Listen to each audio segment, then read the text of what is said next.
Olá, amigos e irmãos da Nação do Calvário. Nós estamos aqui no quarto vídeo dessa série de estudos sobre o Sermão do Monte. Hoje nós vamos dar sequência. No último vídeo falamos sobre os que choram e os mansos, nos versículos 4 e 5 de Mateus capítulo 5. E agora, hoje, nós vamos falar nos versos 6 e 7 de Mateus capítulo 5, dando sequência às bem-aventuranças. Mas antes de falarmos desses dois versículos, eu gostaria de pedir que você, irmão e amigo que gosta do conteúdo que nós estamos trazendo, que você nos ajude se inscrevendo no canal, divulgando para amigos, para familiares, compartilhando. Faça isso, nos ajuda muito para que a palavra de Cristo, o ensino das Escrituras, chegue a mais pessoas. E isso fortalece também o canal da Nação do Calvário. Muito obrigado aos irmãos desde já. Então vamos lá, vamos dar continuidade. Versículo 6 do capítulo 5 de Mateus diz assim: Bem-aventurados os que têm fome e sede de justiça, porque eles serão fartos. O versículo 7 diz: Bem-aventurados os misericordiosos, porque eles alcançarão misericórdia. Vamos ler também na versão King James. Diz assim, versículo 6 de Mateus, capítulo 5. Abençoados são os que têm fome e sede de justiça, porque eles serão saciados. E o versículo 7 diz: Abençoados são os misericordiosos, porque eles obterão misericórdia. Pois bem, bem-aventurados os que têm fome e sede de justiça, porque eles serão fartos. Meus amados, justiça é uma das facetas do caráter de Deus, da essência de Deus. Deus, ele é amor, mas ele também é um Deus extremamente justo. A justiça de Deus, o padrão de justiça de Deus é excelentíssimo. A justiça de Deus excede infinitamente a justiça humana. Lá o profeta Isaías profetizou que as nossas justiças são como trapo imundo ou trapo de imundície diante da justiça de Deus. E o que era o trapo imundo, o trapo de imundície? Eram aqueles panos usados como absorvente e que eram considerados algo sem valor algum. Então, a nossa justiça diante da justiça de Deus, ela é falha, ela é pequena, ela é injusta, na verdade. É o estereótipo da justiça cega. Porém, a justiça de Deus, ela é excelsa, ela é inigualável, ela é excelentíssima. E quando a gente fala de justiça de Deus, a gente precisa deixar claro que pelos padrões humanos nós jamais conseguiríamos, aliás, na verdade, pelos padrões divinos, nós jamais conseguiríamos alcançar por méritos humanos essa justiça divina. Nós só temos alcançado a justiça de Deus, ou melhor, a justificação, através do sacrifício de Jesus, do Cordeiro. Então, a justiça de Deus, ela se manifesta sobre todos os homens. A palavra de Deus diz que a justiça de Deus, ela se manifesta através do escolhido de Deus, do Messias, e ele justifica aqueles que creem mediante o seu sacrifício, como está escrito, que Deus amou o mundo de tal maneira que deu o seu Filho para aqueles que creem sejam salvos. Outra vez também está escrito que aquele que crê já está salvo, quem não crê já está condenado. Então, esse é um dos fundamentos do Evangelho de Cristo, do cristianismo, que é a justificação pela fé. Capítulo 2 de Efésios, versículo 8, que diz que pela graça sois salvos, isso não vem de vós, é um dom de Deus, vem de Deus, vem mediante a fé, é dado por graça. Então a fé, essa capacidade de crer, que nos distingue daqueles que não creem, como também profetizou o Malaquias, né? Outra vez ainda, e vocês vão ver a diferença entre justo e ímpio, entre o que serve a Deus e o que não serve. Aqueles que creem já estão salvos.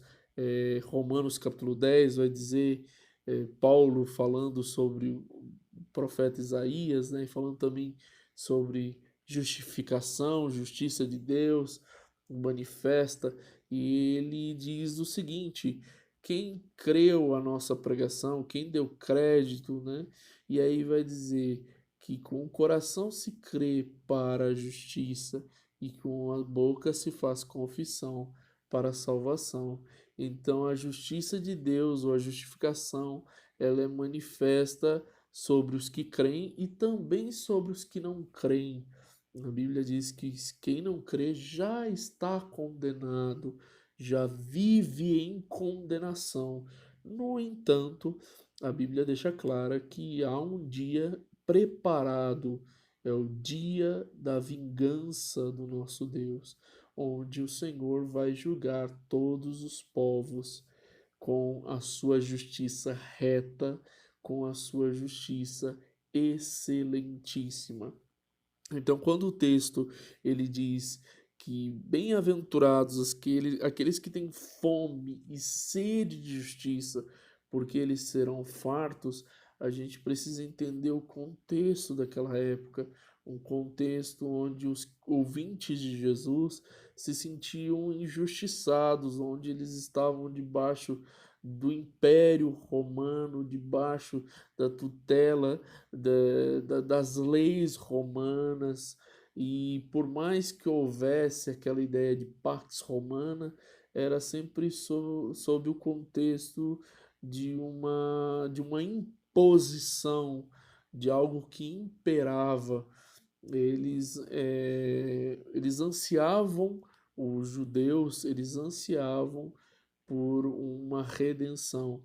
É nesse contexto que nós temos aí a esperança messiânica. Eles aguardavam um Messias que viesse salvá-los, e a ideia que eles tinham era de uma salvação ou de uma redenção que fosse física. O Messias que eles aguardavam era um redentor, um monarca, alguém que viesse como um rei e os salvasse de maneira miraculosa, assim como foi Moisés para o povo que estava preso, cativo no Egito.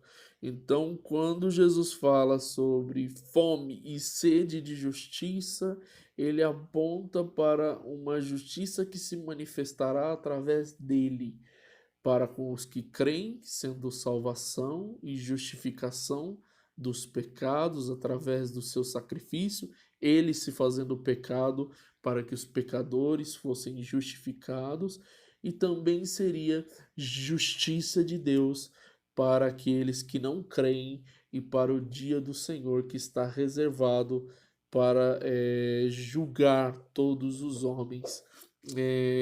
Nesse contexto, nós vemos que aqueles que desejam, anseiam pela justiça de Deus, eles verão essa justiça se manifestar.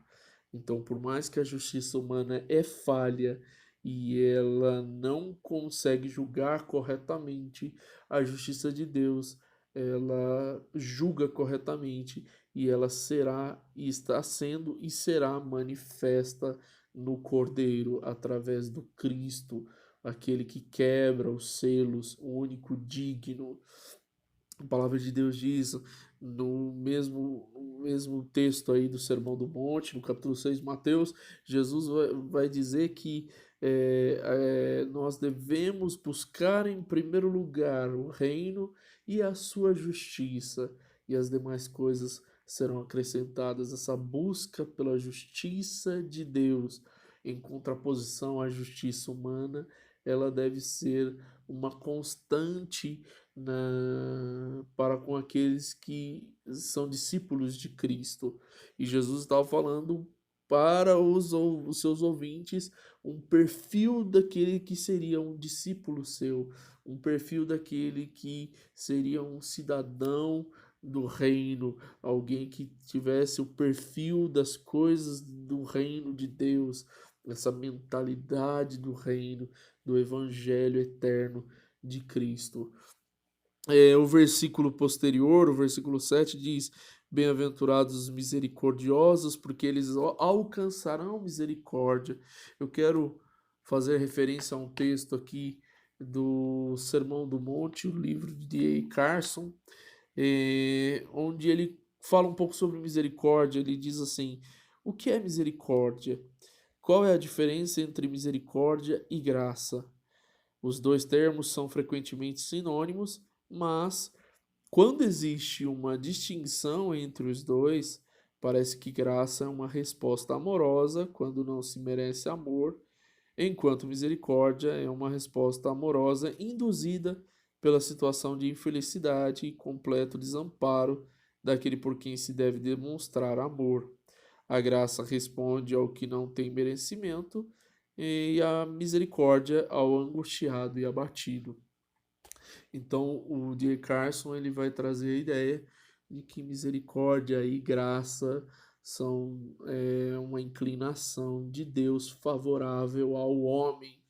Então, pela graça, nós recebemos aquilo que não merecemos, isso é o dom imerecido, e pela misericórdia, nós não recebemos aquilo que merecemos, que no caso é o castigo pelos nossos pecados.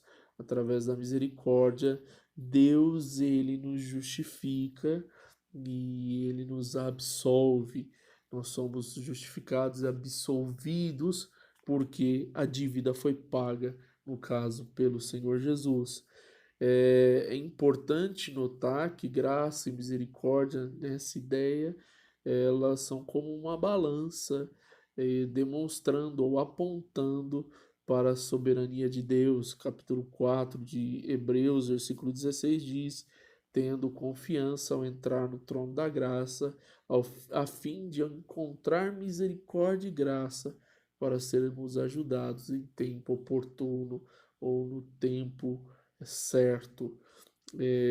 Meus amados, esse versículo de bem-aventurados os misericordiosos, porque eles alcançarão misericórdia, ele é mais um versículo, alguns nas Escrituras, principalmente no Novo Testamento, em que nós temos que tomar um certo cuidado para não cairmos num legalismo. Em que sentido? É, tudo que nós fazemos, toda inclinação que nós temos, ela é resultado ou resposta a algo que Deus fez por nós.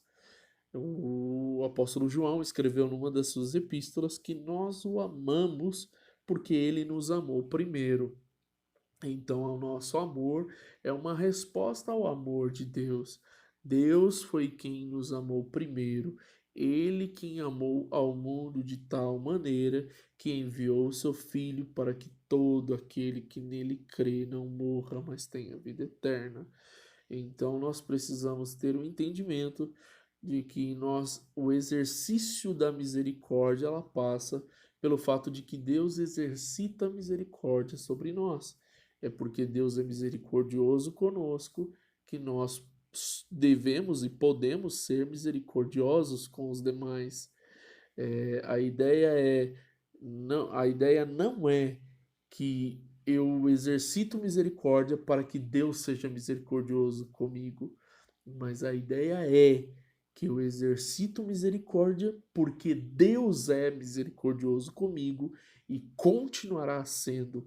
Essa é a nossa esperança e a nossa confiança, não nas nossas obras, mas em Cristo, no sacrifício do Cordeiro. na vida de Cristo, pela ressurreição, a novidade de vida. Então, nós não podemos ter o entendimento de que fazemos algo para que Deus faça por nós. O perdão, por exemplo, nós perdoamos porque somos perdoados, não é para que sejamos perdoados. O contexto do Evangelho mostra isso. Jesus, por exemplo, falou sobre a parábola do credor incompassivo, onde um homem que foi perdoado de uma dívida astronômica não perdoou uma dívida muito pequena. E o senhor dele, que havia perdoado aquela dívida astronômica, o indagou sobre isso, porque ele, sendo perdoado de uma dívida tão grande, foi incapaz de perdoar uma dívida muito pequena. Então a ideia é que o perdão, uma vez que somos perdoados, somos capazes de perdoar. Então esse versículo ele deve ser entendido ou compreendido sob esse prisma, não de legalismo, mas de gratuidade divina. Nós somos misericordiosos, uma vez que Deus é misericordioso conosco. Ora, mas aí você pode perguntar, mas Pastor Fernando, está escrito que é porque eles alcançarão misericórdia. Deixa eu te dizer uma coisa. O fato de você alcançar algo não significa em Deus, não significa que seja um mérito seu, mas é um mérito dele. É bondade de Deus. Então você alcança aquilo que Deus te deu por graça. E você só alcança porque você recebeu dele. A ideia de alcançar aqui não é meritória, mas é um alcançar por graça e bondade de Deus. Se existe algum mérito aqui, não é nosso, é mérito de Deus, por sua bondade, por sua graça, por sua misericórdia. Ok? Então ficamos por hoje nesses dois versículos. No próximo vídeo, o quinto vídeo da série, nós vamos continuar falando sobre os limpos de coração, no versículo 8, e sobre os pacificadores, no versículo 9.